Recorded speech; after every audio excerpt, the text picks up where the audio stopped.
Excuse me. Hey, are you comedian Julia Corral, the one that has a joke about being a fourth generation Mexican? Yes, that is me. Do you want to explode it? Yes. Let's go. All right.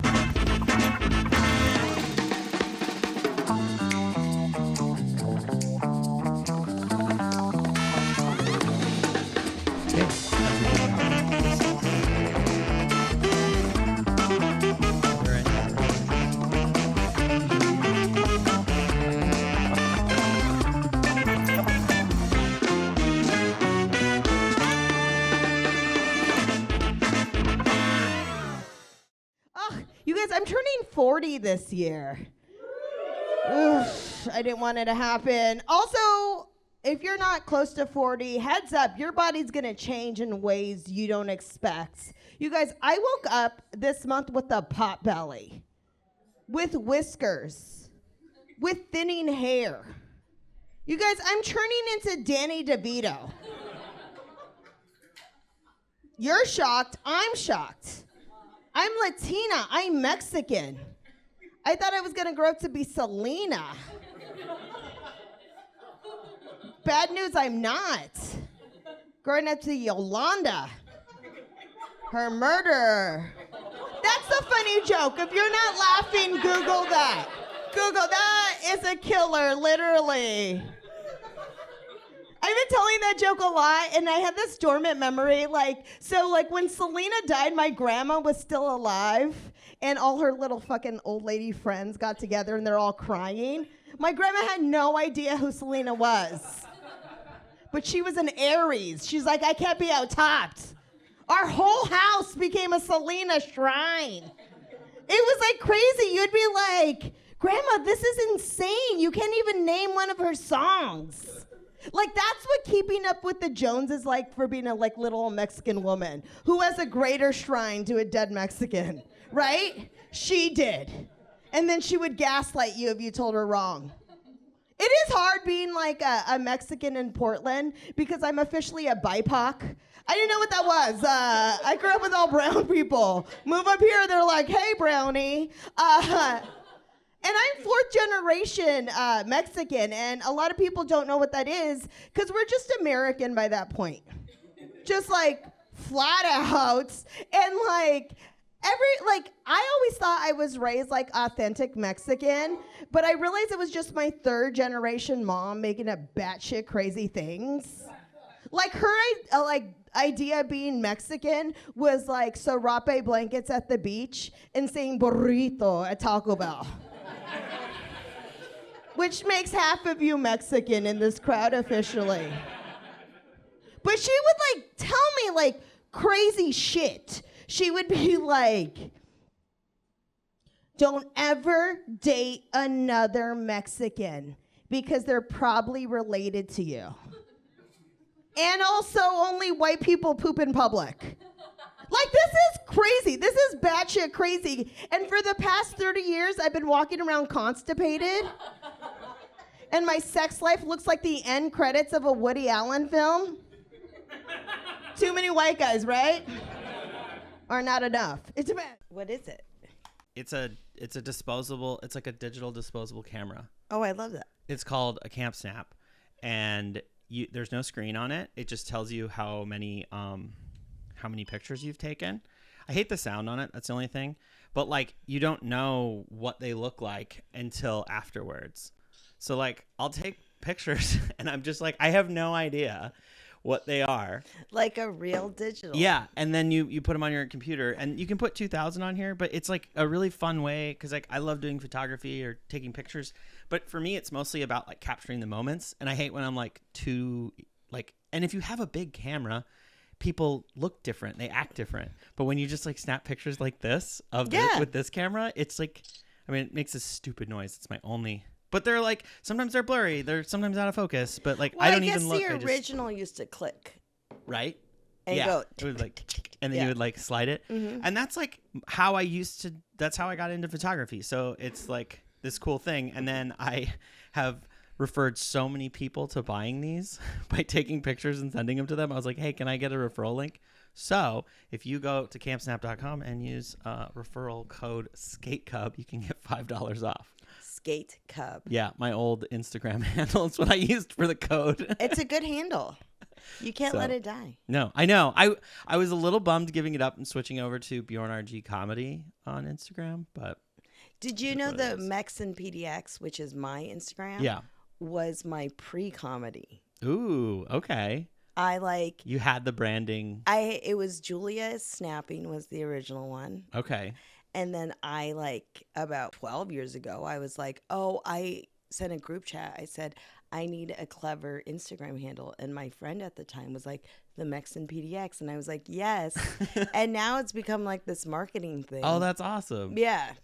That's so cool. So I saw you. Well, actually, you know what? Let's intro you and then we can talk about this. What's up? This is Bjorn and this is the Joke Exploder podcast where we go into jokes and just talk to comedians about their process. Today, I have the amazing, hilarious Julia Corral. Hi. Julia, where are you from? Originally, I'm from Orange County, California. I'm from a city called La Habra. Ooh, but now you're in. Now I'm in Portland for close to 15 years. So. Oh wow. Well, so you run this really cool, or you host this really cool show, the Park Show. Yes. And I went there with our friend Eliza, and you guys plug people's Instagrams, and she was like, and I've never thought really about this. And I was sitting with her on a blanket right after you guys plugged it, and she got like hundreds of followers. So there's like thousands of people there. Yes. So this is, if you do well, they follow you. Oh, you can get a lot. So this was my, I think third year hosting, producing Comedy in the Park. Yeah. This was my first year, where I booked it and kind of took the lead role. Yeah. And I've been emphasizing it. And finally, after a while, we just I made them get the board. There's a board that we can write everybody's name. But after everybody's set, I was like, you have to plug the Instagram. Oh, that's this so is cool. it. This is our chance. And then it just started skyrocketing with that. And it's also, it's such a really cool, instant validation, because when you perform in the park, it's nerve-wracking. Mm-hmm. And sometimes it could you can't hear the laughs, you can't process as well, but then when you see it right in front of you, you're like, okay, yeah that's really cool. Yeah, because that was cool. That was a really fun moment to be sitting there and then seeing all of those coming in. I hadn't thought of that. How did you come up with that idea, or was it inspired by anything? No, I was just I've done the Don't Tells and a couple other ones. Don't Tell does this email the day after, and it's here's every single person you saw and a link to their Venmo and a link to their Instagram, which I was like, oh, that's really cool. I said with the Park Show, these people, half the people who are on the kickstands email list, maybe not at the Park Show, or the people at Park. So I was like, we just need to throw it in their face and just so sometimes we forget, but we start off each show with me and my co-host Rochelle Cochran, and we say, okay, Instagram is where you can show these comics loves besides tips, and then we plug our Instagram handles. Yeah. And you could tell because I'm not doing jokes. So I think I did if I'm doing a little sketch in the beginning, I'll get 22 followers. Yeah. But then when I do a set, I'll get more. You'll get a lot more followers. It's so it was just a really cool, tangible thing, and to see that response, where you're like, oh yeah, you know. And she was like, did I even do well? Because I was kind of standing in the back. It's like, no, you did great. It's just hard to hear the laughs in a and big it's space crazy outside. too. Some people bring merch. Not a lot of people bring merch. I've seen comics sell $300. It's a great tool. Merch is such a. Do you have merch? I just ordered stickers because I feel I never felt confident to do it, but I feel why not? I'm on this whole thing. So I my plan is to get stickers and try and give them away for free and capture emails, because email's the lifeblood of my my day job working at Bearskin. Our email list is our whole lifeblood, and I don't know why I never really took that approach with comedy, trying to build an email list, because I've done t-shirts and when they sell really well. I've sold out twice when I did well. People like to buy stuff. I'm also shameless. I won't have stickers, but I'll grab people's phones and I'll be like, let me add you on Instagram, or you add me. Yeah. Because I'm just like, yeah, you kind of just like have to get used to it. But I think about it now, like I wear so many comedy t-shirts and like it just has to be the soft material. Right. My husband Paul bought a t-shirt from every single person that sold a t-shirt at Bangers the whole time we did it. Oh, that's whenever so there was a sweet. t-shirt for sale, he bought it, and he wears them all the time. It'll just be like, I'm just like, oh, you're wearing the Jeremiah Coughlin shirt or the Luke Oh, I Severe have the one. Jeremiah shirt. Like he has, or the Sam Miller ones. He has all the Sam Miller ones. It's so funny and cute and supportive. I love it. But I was always surprised. I was like, really, merch? Okay. And like the first time I did it, I like sold zero. I found at clubs, I sell none. But like at those like weird bar shows, like in the middle of nowhere, I will just sell out. Yeah, because I feel like if you're doing a club, like they're there for the headliner necessarily. Like, but when you're doing the bar show, they're like excited that the talent has come to the town. Yeah. And they're also drinking so much. Right. And yeah, it's funny. I just ordered like Eliza got stickers and I could There's not one sleep. right there. Yeah, sorry. It's right straight there. I found like a bulk sticker ad that was like 3 designs for cool. $60. Yeah. And it's like 300 stickers. And now I'm stuck with these for the course of my lifetime. I don't even know. But that was where my thought was. I was like, I'll put a QR code on the back, and then people can scan that and like follow me. Yeah, that's a great idea. That was like something that I'm in the process of working on. All right, so we are here to talk about your joke, the 4th generation Mexican, or that you look like Danny DeVito. I like both those titles. Can you set this clip up for us? Yeah, so this joke, it's so funny when I looked at this version I told. This joke I still tell often, but in many different versions.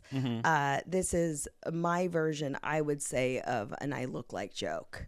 Okay. That I use. Cool. So this is me talking about being Mexican and also aging and what I look like. Okay.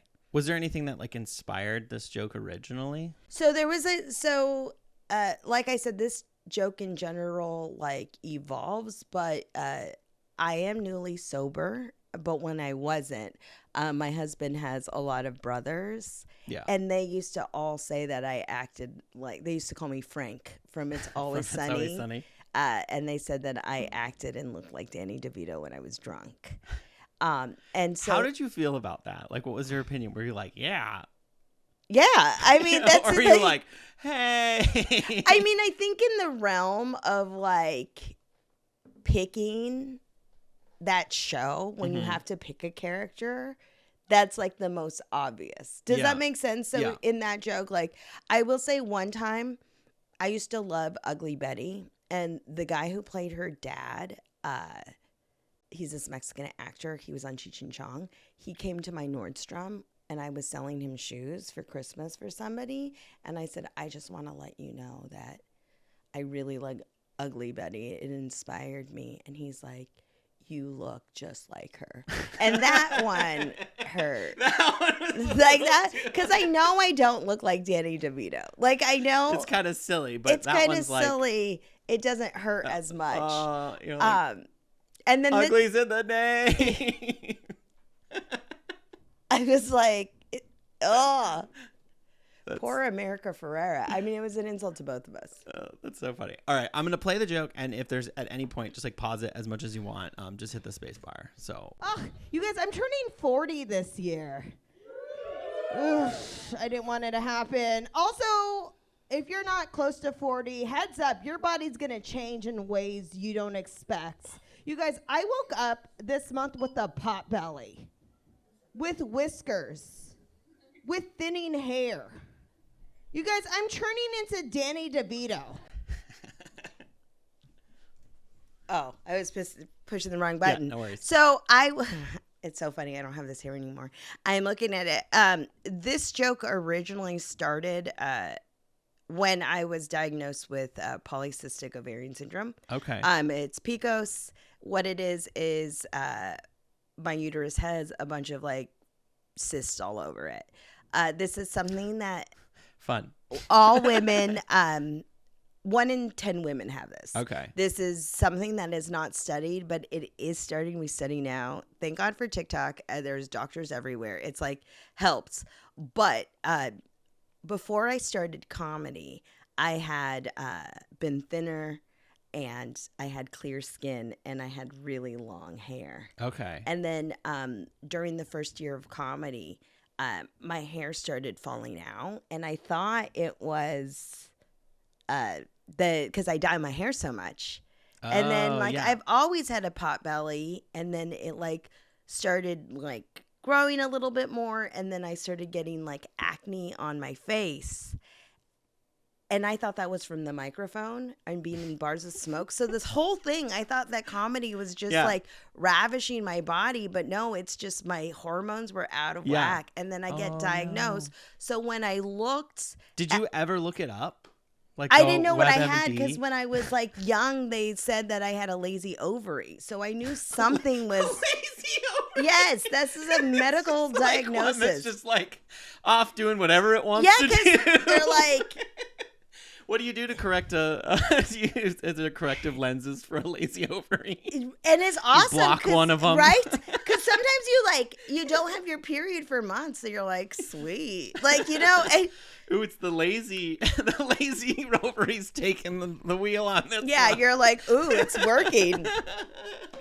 And so when I got diagnosed with it, that's when I realized, holy shit, I'm turning into Danny DeVito. Oh, no. So that's when, like, the tag from looking like Frank started once I got diagnosed with it. So this joke came together. Used to be longer. So this joke evolves whether I'm, like, in front of all women.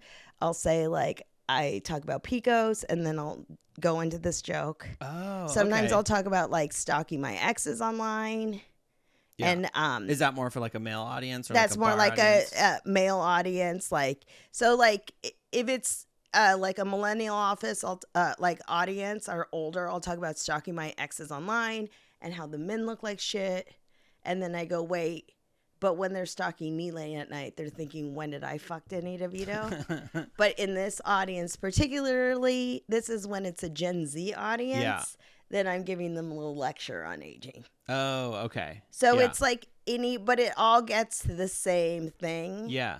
And everyone sees it. Oh, that's cool. So when you're doing that math, do you do it like before you kind of like look at the audience and sort of decide what adventure that they're choosing in their choose?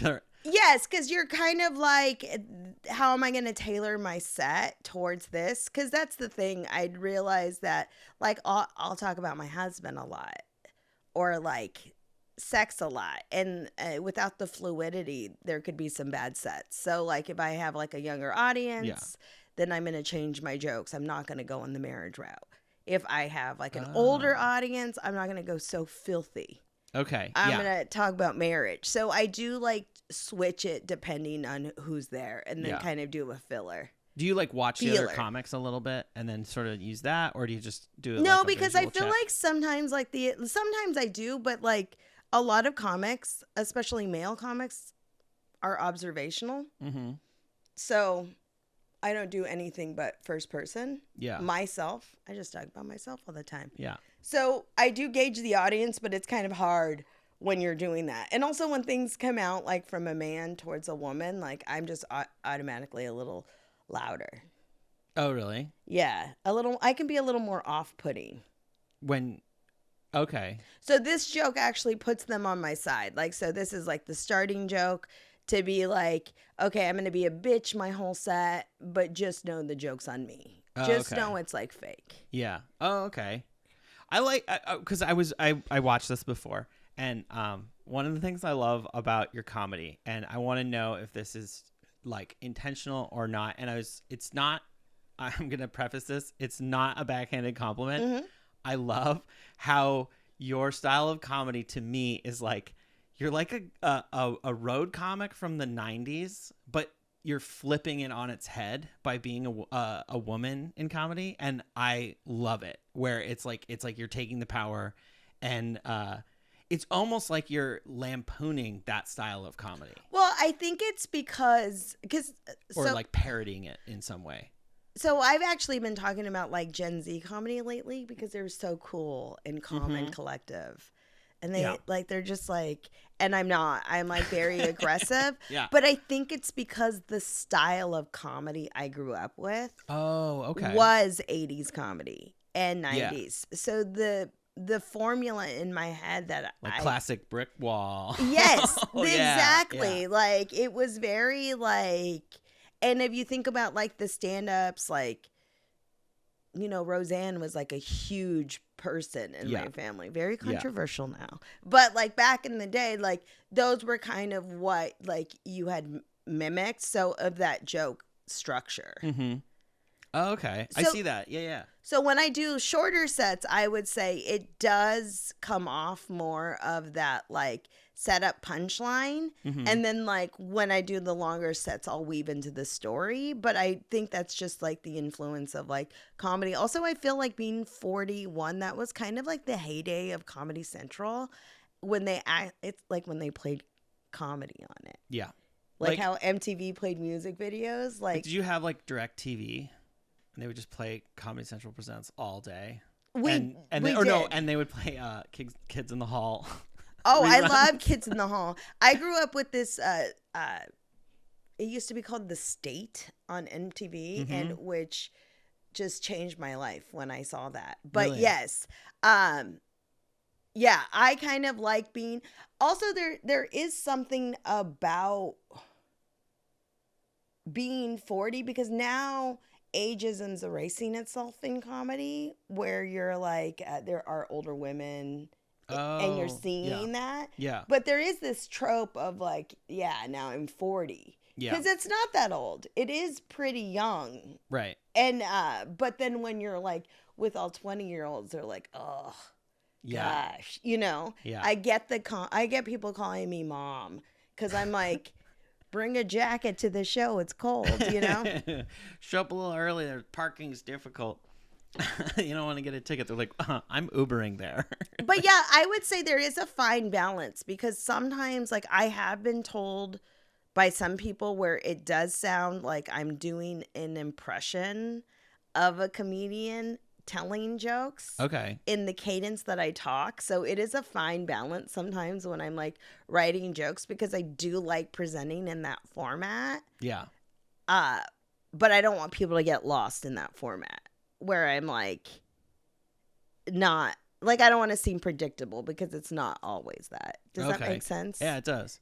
That just made me think. Like, what inspired you to get into comedy? I've never talked to you about this. Like, what was there like a spark or like a moment that inspired you to be like, I'm gonna? So I've always wanted to perform since I was a little girl. That's always been being on stage as a child, being the center of attention has always just been my thing. But I will say I am the least funny person in my family. When I told my family that I was getting into comedy, they were all surprised because they were like, you are not funny. That's so funny. That's a direct quote. That was my dad. When I told my dad I was going to get in, I was like, I'm starting to do stand-up comedy. And he was like, what? You're not very funny. And I was like, what? No. Yeah, but the thing is, it's like, I am funny. But I'm just comparing myself to like powerhouses and they're mean. Like this, like when I'm on stage being mean, it is nothing like compared to. You're like, this is like 10% of. I was like, this is really nice comedy. What are you talking about? That's super interesting. Because I've talked to Jeff. Jeff talks about this. My friend Jeff Tate. He like, and I'm not just name dropping, but he and I talk about this at length. Like sometimes it's the least funny person or the least skilled person. They have to work so hard to get there that once they are funny, they're really funny. You know what I mean? Like you have to. It's. I've also heard this theory in like horse training or jockey training or whatever in some self-help book where it's like the worst person or the worst horse typically ends up being the best because they have to learn all the ins and outs and they like really have to learn it on a deeper level than the person that's like oozing with talent and they don't need all of the validation and all of like it's basically like if you have to work at it, you appreciate it in a different way. Yeah, I don't feel like I have to work at it. Yeah. but I work at it in different ways. I feel like I always have a chip on my shoulder where I'm always third place. You know, and that's always in my mind. I've always felt like, I don't know, I'm just like a naturally competitive person. So like anything I do, I'm gonna like do the best that I can do. Yeah. So like, but then also like, that's why I'm kind of like lazy in that way. I don't sit down and write. Yeah. No, you don't? No. But like, What's your writing process look like? so I write all my jokes backwards. Really? Yeah, if I say a punch that I think's funny, Yeah. and I say that story to another people, they laugh. Like if I call like my best friend and she laughs at something I say, and then I call my other friend and tell the same story and she laughs, I was like, there's a joke. And then I just write it backwards. And then I probably work on like I'll do the same set for about 3 months, and then until I get tired of it. And then I will at the mics work on new 5 minutes, just throwing out different jokes here and there and working on them. And then when the 3rd month comes, I have a new 5 minutes on top, and I kind of push everything down. Oh, okay. But you don't write any of it down? No. Do you write set lists? I write set lists, but I have the ability to memorize them in my head. Oh, wow. And I listen to my jokes, but I don't sit and write them on a piece of paper or like type them up. Really? Yeah. Did you at any point and then stop doing that? Or were you just like, I'm not going to do that? My brain can't work like that. Okay. Because if I sit down and write a joke, it'll be like a whole page. Yeah. And then I'll have to whittle it down to 2 sentences rather than just saying it out there. Yeah. But I am working on the joke. Yeah, yeah. I am writing, No, but I'm not I'm like not saying sitting that. down. Yeah, it's very like I can't sit. And it's interesting because like I'm teaching comedy to people. I stress every day. Right. Yeah. And then I'm like, all right. But you aren't living it. Yeah, that's why I'm so bad at social media, because like I don't write what I'm gonna say. I just say it and put it out there. Yeah, I like that. I love it. But other people are like, oh, I should have scripting it. Yeah, it's buying like I the, should have thought what I was gonna say. I love that. All right, let's keep going through the joke. Okay. You're shocked. I'm shocked. I'm Latina. I'm Mexican. I thought I was going to grow up to be Selena. Bad news, I'm not. Growing up to Yolanda. Her murderer.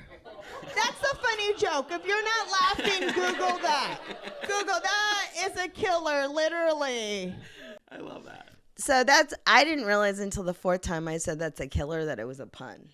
Oh, really? Yeah, I didn't realize.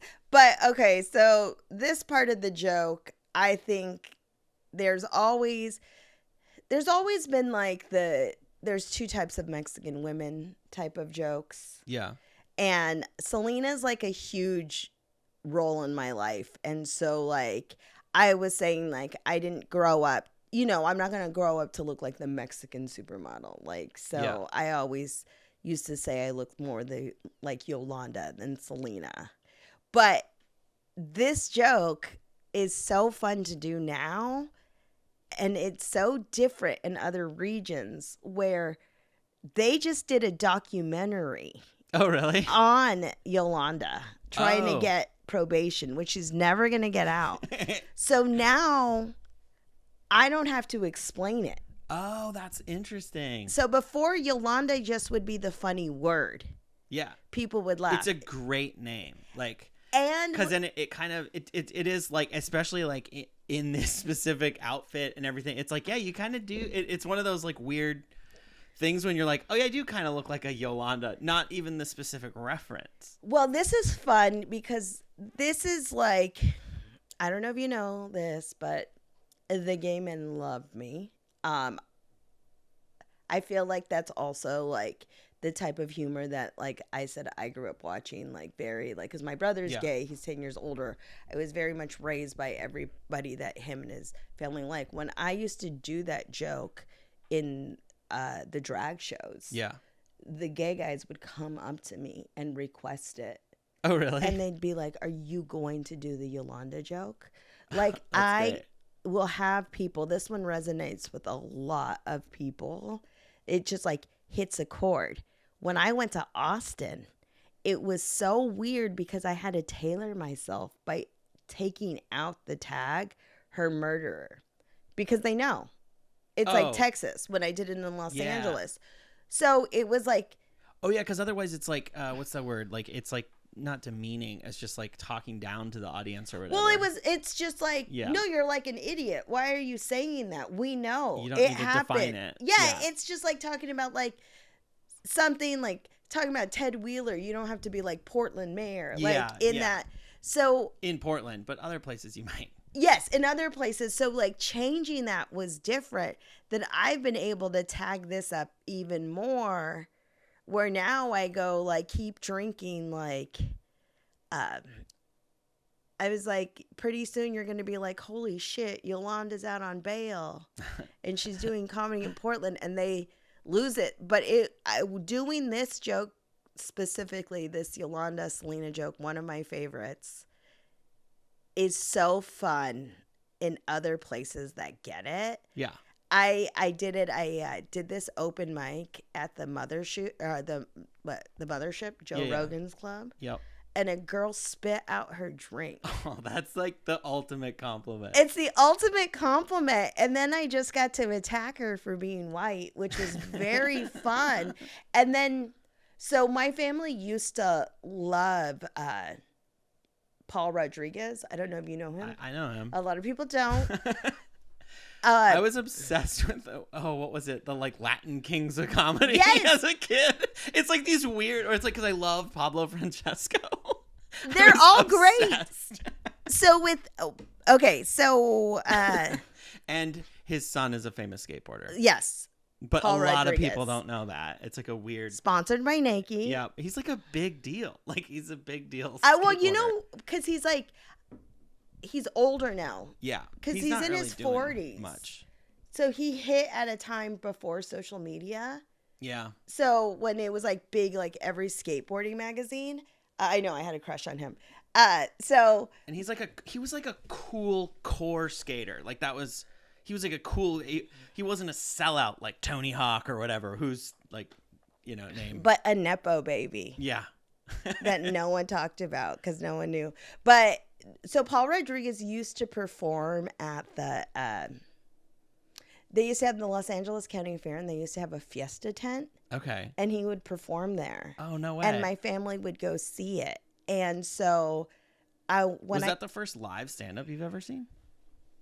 It might be. That's awesome. Yeah, I think it might be. But we were always watching comedy in our house and always like roasting each other. Like comedy was like such a really big, like our family would have like roast circles. Oh, really? Yeah, like my mom would be like, roast me all the time. And it would be mean. And, that's so funny.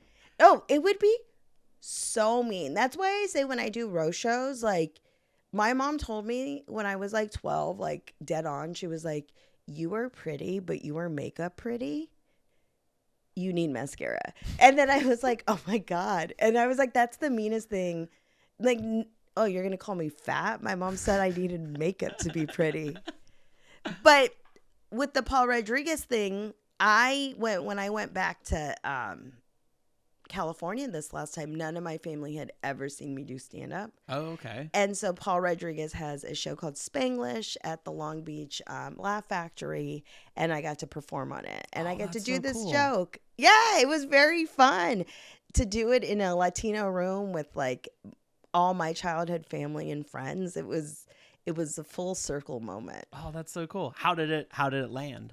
It went really well. The only joke that didn't land well is I did an abortion joke. I got a little too confident. My friend's like, you had to do an abortion joke.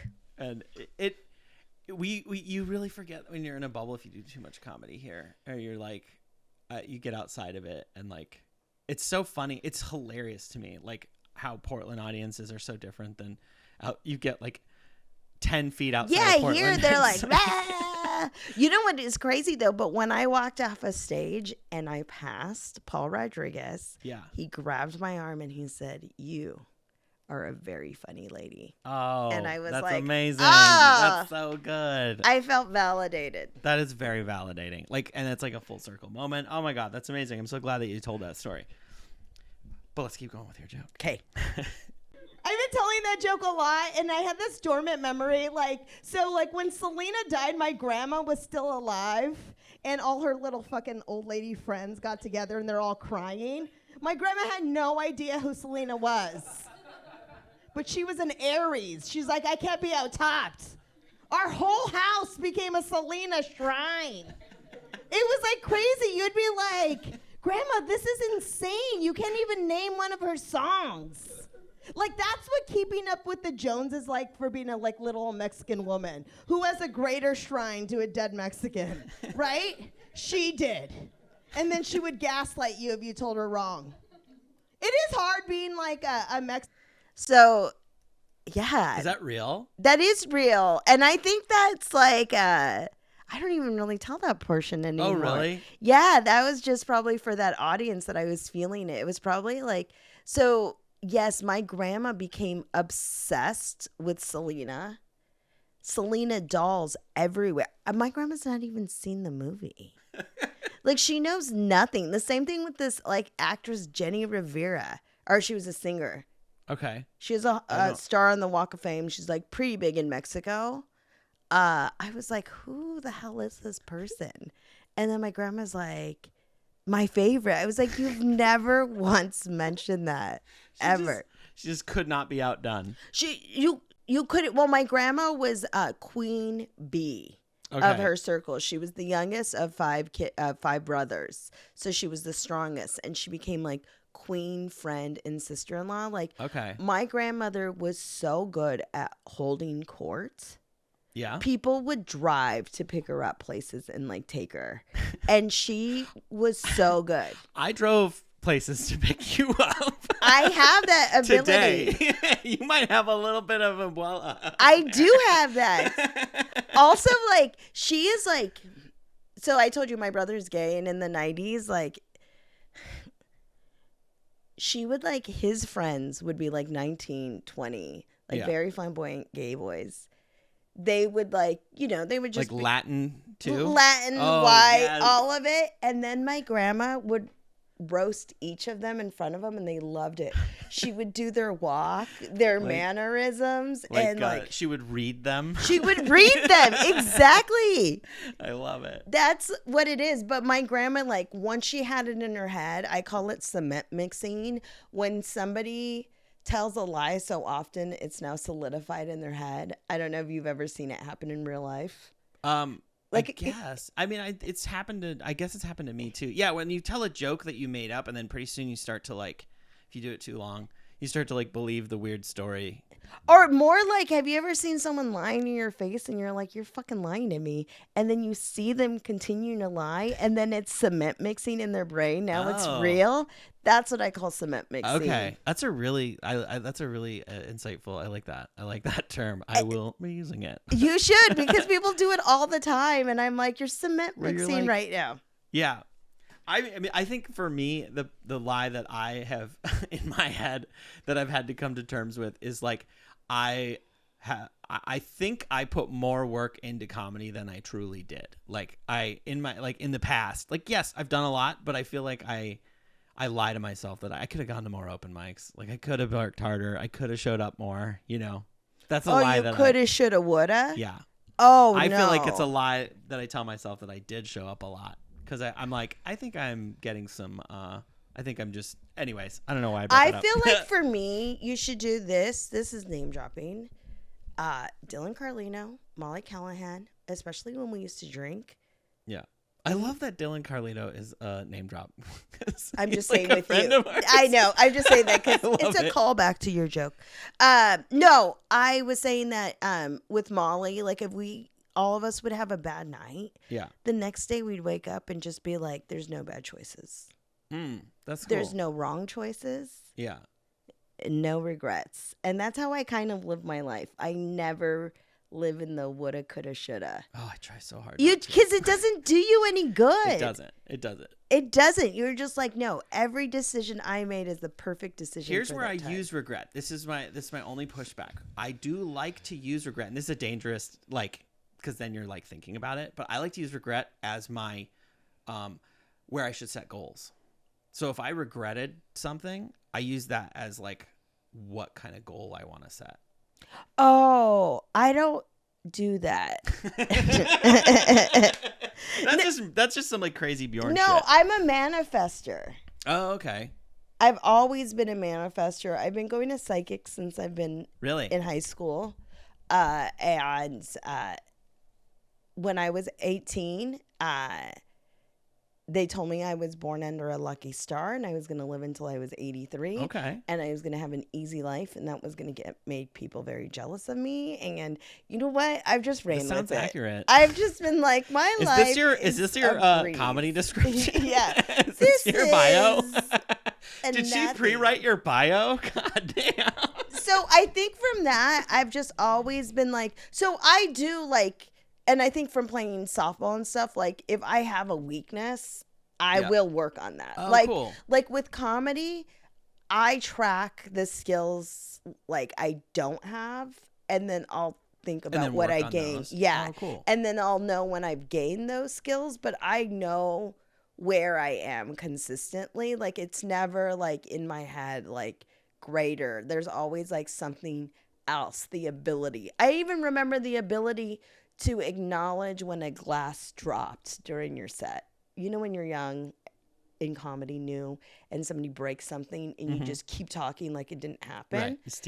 You steamroll. And so then you're like, oh, I need to be a little looser. So I'm always constantly like, oh, I don't have that ability to transition. I don't have this arsenal of jokes. I don't have this. So I try to do it, but I try not to have the like regrets.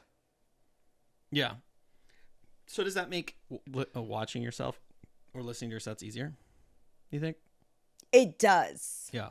Also, okay, people think I'm crazy. So during the pandemic, That's a very pregnant pause afterwards. I like that. People think I'm crazy. So during the pandemic, I self-identified myself as autistic. Okay. Everybody has. But because of this, I refuse, but I am definitely in that zone. This is why I was able to stop drinking cold turkey. You were able to? Oh, Yeah. you were? Yeah, I just one day was like, I'm never going to drink again. Because I felt like I only drank because I just was uncomfortable in my skin. But this is where it gets crazy. So when I do comedy, I don't really feel highs or lows. So, you know, some people will like, they mess up and then they beat themselves up. Or then I don't know anything about yeah, or they like have a good set and they're on a high for a week. Yeah. And I was like, I just don't understand how people are so horny for themselves.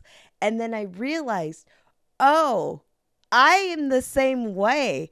I just can't identify emotions in my brain. Oh. And that's why I drank 8 beers after every set, because I was either too horny for myself or too angry with myself. You know, I was like, I'm no better than anybody. I just didn't realize I didn't have those tools. So for a while, listening to tapes was a lot easier. But I've had, I did a show at Rev Hall and my husband was there.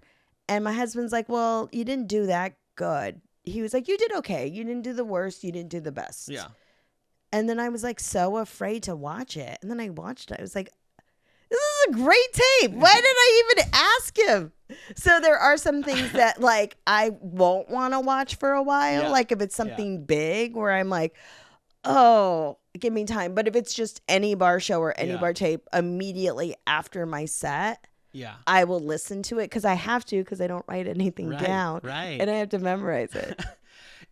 This seems to be a theme. Almost everyone that I've talked to has said that they do this. And I'm like, God damn it. I have not done I've done the right and right and right and right thing, and that is not like writing everything down, and it doesn't work for me, but I keep doing it, and that's the definition of insanity, right? That is the definition of it. That's like, exhaustion. Why do I do that? But it is what it is. But everybody says that they do. Everyone I've talked to is just like, yeah, I just like watch my tapes, and then I just kind of like. If I get a new it's tag, almost like listening to a song, but you wrote the song. Yeah, and then you're just gonna, it's like you put it into an echo chamber. It's like. It's so easy. I will leave the bar, have a cigarette Yeah. after my set immediately if I have a good tag in there that I haven't said, and listen to it right off my phone. Oh, wow. To like have that in my brain Okay. while that's happening. My poor husband, he'll like drive me home after a show and I immediately listen. And it's hard because he'll be like, a lot of you know what I'm saying today. Like he is a bitch. But it's good because when you highlight that stuff, then you usually eliminate it. At least that's what I've experienced. I just get another thing that I say. Oh, you just switch it out. You're Yeah, like do each another. one, and then it's like something else. I love that. Okay. All right, we got to get in Portland about halfway. because I'm officially a BIPOC. I didn't know what that was. I grew up with all brown people. Move up here, they're like, "Hey, brownie." Okay, was that a real story? Did that happen to you? Did somebody like correct you to BIPOC? No, but they say it here all the time. Yeah. And you have to realize that I think I was in Denver for the first time and I did a joke and a comic was like, "That's really funny, but no one knows what BIPOC is." Because I got outwoked by somebody in like a meeting. Oh, I think I remember this story. I'm not going to say any other real details to it, but I got out by someone. I had never heard the term and I didn't know. And I had to be like, what are you? It was like on a Zoom call. Now too. it's DEI. Like, what are you talking about? I thought they were, because we were talking about like gay people. And then they said, and I was like, wait, are you saying gay and like bisexual? Like, I was so confused. I know. I loved And then it. they had to explain it to me. Like, I had to just be like, all right, let's take a quick pause. Bjorn doesn't know what you're talking about. And they had to explain it to me. And I had a real hard time not having like a Republican-esque eye roll out of my head reaction. Like, why do we gotta outwoke everybody all the time? The other day I said I was a moderate and they're like, centrists are the problem. And I was like, okay. I also have worked in the government and in healthcare. I've had like equity jobs in Portland where I'm affected by this constantly. Oh yeah. So I would have been the one lecturing you out. Yeah. Oh, I'm sure. I'll have to send I used to have to send out emails where it was like, we're just gonna use they from now on. Stop saying Mrs. and Miss. Yeah. So I get all my stuff from stand up and then I work with like 2 people. So my organization is very small. Well, as a brown person in Portland, you don't have a choice but to be brought up. Yeah. So even I worked for Providence and I had dinner with Kate Brown 3 times. Really? I didn't even have a good job. I just was registration at the hospital. And they're like, "Oh, this brownie, come on up." I got so wasted with Kate Brown. That's so funny. That's so Portland too. So Portland. All right, I was curious about that when I heard that. Generation Mexican, and a lot of people don't know what that is because we're just American by that point. Just like flat out. I will say that joke warrants a better response than this specific audience gave it, in my opinion. I always thought I was raised like authentic Mexican, but I realized it was just my 3rd generation mom making up batshit crazy things. Like her idea of being Mexican was like serape blankets at the beach and saying burrito at Taco Bell. I love that so much. That's so funny. Well, I used to get in trouble if I wouldn't say burrito. Oh, really? Or tortilla. I think the other day I was like with my aunt and I said mango smoothie and she's all, "It's a mango." And I'm all right, calm down. Yeah, my mom would always be like, you think you're white? Oh, wow. Like every day in my house, like my family would always be like, Mexicans do this and white people do this. Like they were just like stereotype training you? No, it was just like But the it way wasn't of based them on how to anything? keep their culture. Oh, okay. But some of it was crazy. Some of it was just made up. Some of it was made up. That's so fascinating. It's Okay, totally like here's fascinating a to big me. thing. Okay. Mexicans, like invitations and white people invitations, like a white person's invitation will say the party's from 3 to 6. Okay. But a Mexican's invitation will just say 3. It just Because there's no Okay. ending. it just never But then ends. they're like, you have to learn like white people want you out of their house Oh, that's interesting. at 5:30. It's like, Get all out of right, there. It's been enough. They're gonna start packing up the food, and I didn't realize this until I grew up, like how true that is. Yeah. I hadn't where I experienced a ton of Mexican culture was living in Las Vegas, where you'd go to a park on a weekend. Like there was a park because I like to play frisbee golf, and most frisbee golf courses are just like in parks. And forget about it. There'd be 20 quinceañeras happening with bouncy castles on, and they don't Yeah, care. and they beer. didn't rent anything. They No. just, I mean, they rented the bouncy castle, but like they didn't like reserve it. The entire park would just be like a theme park of Mexican fiestas happening. It was amazing, but it was just like, it was this culture shock for me where I was like, it's not even like what? It's not like 4th of July, but they're all No. just going for it. I had a family reunion, 450 people Dang. at a park. In Las Vegas, Yeah. with a bouncy castle. I went to walk my dog once, and there was just a pop-up petting zoo happening. Mexicans I was like, to "There's party. llamas at the park right now." Well, that was like a big culture shock too. Like, because my husband's so white. Like, I remember, like, if somebody went to the doctors, everyone went to the doctors. Oh, okay. Like, everyone had to do everything together. Oh, And like, so I remember like I had sprained my ankle, and my husband was like, I was in the ER, and he's like, I'm bored. I don't want to be here. And I was like, no, what? I like had never heard of choice. Like, yeah, like no, you have to be here. shut up. That's so amazing. I have to tell you too. The Taco Bell thing. My dad speaks Spanish and pretty well, and well, really well, and he just is always looking for opportunities to use it in kind of like a braggadocio way. Oh, I love it. And he would, I remember, and he still embarrasses me. It's like, let's not. Like, can we not like do that? But we'd go to like Taco Bell in Montana, and he would just roll up and just speak in Spanish and then be like, pretend to be offended when they were like, sir, we don't know what you're saying. Yeah, they're like, this isn't the time or place. We're bordering Canada, not Mexico. He's like, Mas Savoya. They're like, I don't know what that is. And he'd be speaking really fast. It That's was so like- funny. It would just be so inappropriate. He's like, they think they're getting punked. Yeah, they're like, what is happening? Oh my gosh. And they're all natives working behind the Yeah, counter. probably. Like, they're like, what? We don't. It's like a teenager. Like, Yes. stop it. Which makes half of you Mexican in this crowd officially. But she would like tell me like crazy shit. She would be like, don't ever date another Mexican because they're probably related to you. And also only white people poop in public. Like, this is crazy. This is batshit crazy. And for the past 30 years, I've been walking around constipated. And my sex life looks like the end credits of a Woody Allen film. Too many white guys, right?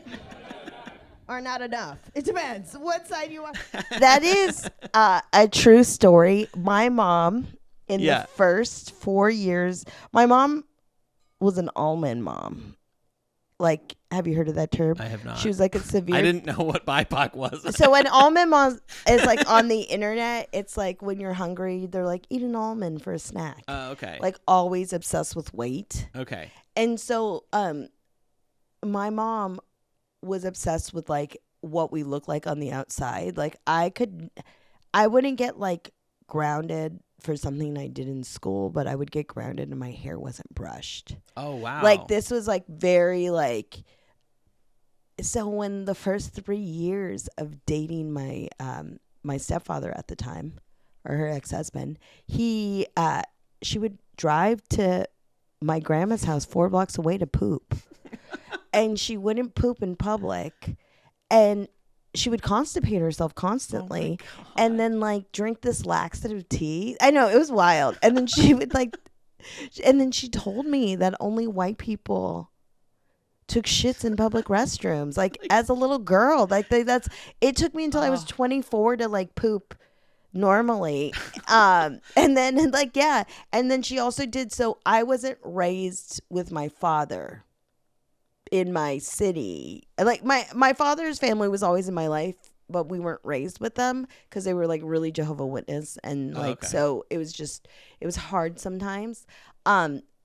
But my mom would be like, don't make out with any Mexicans you went to school with because they're probably your cousin.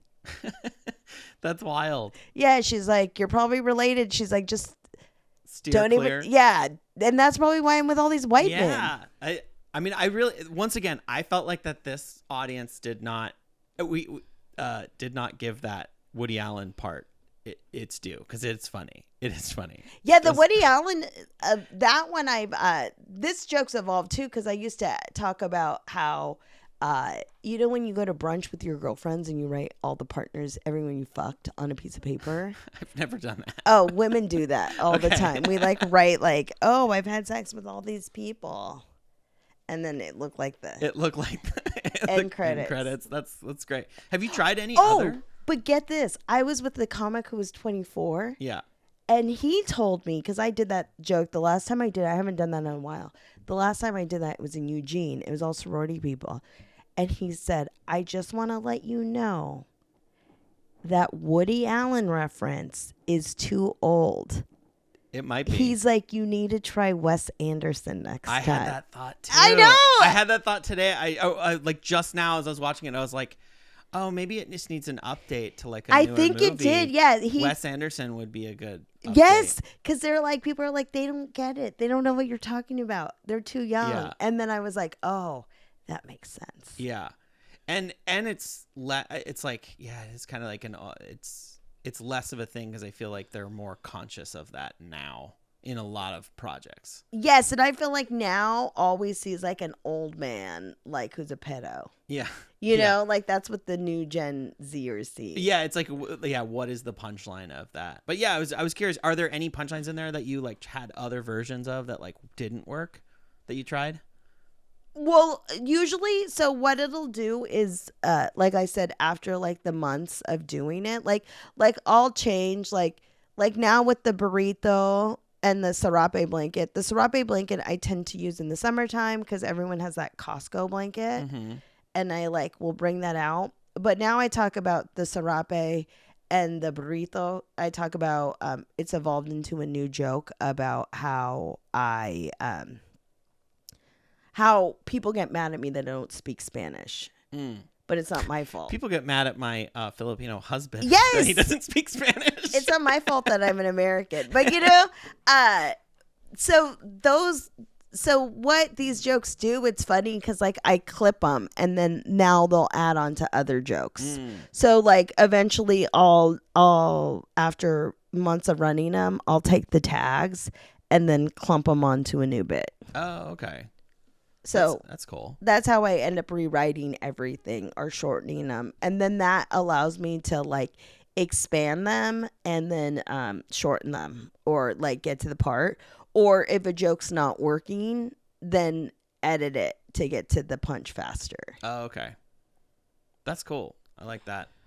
Like, yeah. I also, side note, this audience, this was the one where Kyle Kinane was headlining. Yeah, I remember So it was probably a tougher, if I remember correctly, when we would have Kyle or like big names on, sometimes they're just like, it's like, we're not here for you. We're here for the next person. You know, with, because it was an early Kyle Kinane spot. And I this morning it was a weird experience to just be like, oh my God, Kyle Kinane was on our show. This is just nuts. In the first year of doing the show, like, Yes, insane. No, I know he's always the best. I remember it was packed. It was a fun night. I've like been really good about. I look at everything as the collective whole. Say more on That's that. so hippie of me. I don't let one set Or it sounds make like me, some Portland. Yeah. I try not to let one set make me or break me. Like if I'm going to do this Okay. forever and this is a marathon, Yeah. then like, you have to. like just have all the like the clump of data points, not Yeah. just like one outlier. Exactly. So it's all together. So like I just have to know that like it's like I run these jokes. Sometimes they'll kill, sometimes they not. But if a joke the third or fourth time doesn't, then it's time to sit down on that and put it on the back burner, and maybe it'll come back later. So I'm like good at noticing that. When I had shaved my head, I had a little bit of a mental breakdown. When I shaved my head, Little Britney moment. little Britney moment. I did a lot of jokes about looking like a piece of shit and how like Portland won and stuff. And I realized that now I don't look like a piece of shit. My life's a little better now. That the Danny DeVito joke was the only look like put down that like could survive that. Oh, okay. So you run that. So like, yeah, like, so if I have like, I don't know, like I said, I've never, it's just all one collective. If we're going to do this, if I'm going to do this forever, then you just have to realize it. Because you hear like big comics being like, oh, I just played 8,000 people. And then today I'm in a bar of 10, you know, all the time. Yeah. What are you going to do? Have you had like super, I don't know, I've had this weird experience where like I've had a big audience and I did not do well and it wasn't fun. And then I've had like the tiniest audience and it was like the funnest show. So I have to remind myself that all the time where I'm just like, you know what? You never know. Also, These three people might be loving it. yes, I'm going to tell you this. I will do the bar shows and connect, like you're saying. I perform in front of, during the summertime, an audience of 4,000 people every Friday. Every Friday. That means that just statistically, only the first 1,000 people could actually see me on stage.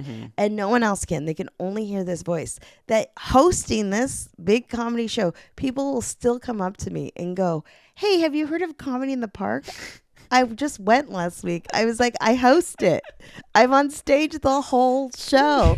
And they don't know. And They put it together. and so, yes, the smaller audience is like, yeah, the big audience, great. But they don't always remember. Oh no, that's so humbling. All right, I have one question that I like to ask. We kind of covered it though, but I want to ask it before we get out of here. What is your smallest accomplishment in comedy? So like it could just be like something that it's like something that like you're really stoked on or really proud of at like maybe a moment, but it's not like a big accolade, but like so an example would be like getting a compliment from Paul Rodriguez, like something like that. Like what would you say like your smallest? Oh, this actually happened Accomplishment. at one of your other shows. Was it school? School night? School night. No way. It was this woman who wrote my bio for me. She didn't even know me, and she came up to me and she was like, I just need to let you know I really love your comedy. You were the most friendly, caustic person I have ever met in my life. And I was like, I feel seen. That's amazing. Because that's exactly who I am. Yeah. Like, I'm a really nice person, but I'm also really thorny. Yeah. You know? And so it's just like, that's. Yeah, you're like a cactus. Yeah, I'm like a little cactus. You're like a little cactus. But with like a little, like those like anime eyes. Just anime eyes and like the little like flower? colorful flower on the side. That's me as a T. It's like Julia Cactus. And I feel like if people understood that and got that, like, then it like all makes sense where it's like, yeah, it could be off-putting, but I just remember like hearing that and I was like, that is the best compliment I've ever heard. And I think about that a lot because that's like who I want. And also it was a woman. So that's who I do it for. Oh, I was like, what? How does that make it different? No, I'm just kidding. I love men. I'm married to one. I love them so much. There's that 90s comedian. Like, I can't get it out of my system. I love it. I think it's so rad that like I think it's awesome. But like I was thinking about that today. I was like, I don't want to seem like I'm giving you a weird backhanded compliment. No, I've gotten a backhanded compliments. Yeah. I got one from a comic who was gay and not you. Okay. and they were like, it was my favorite. They were like, I'm just so impressed with you. I've seen you a lot, and I've seen a lot of audiences not laugh at what you do, but you just keep on going. And then you get them, and I'm like, what the fuck are you doing right now?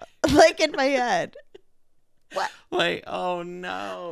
So I'm used to backhanded. That one okay. I will take. Okay, awesome. So before we get out of here, anything you want to plug?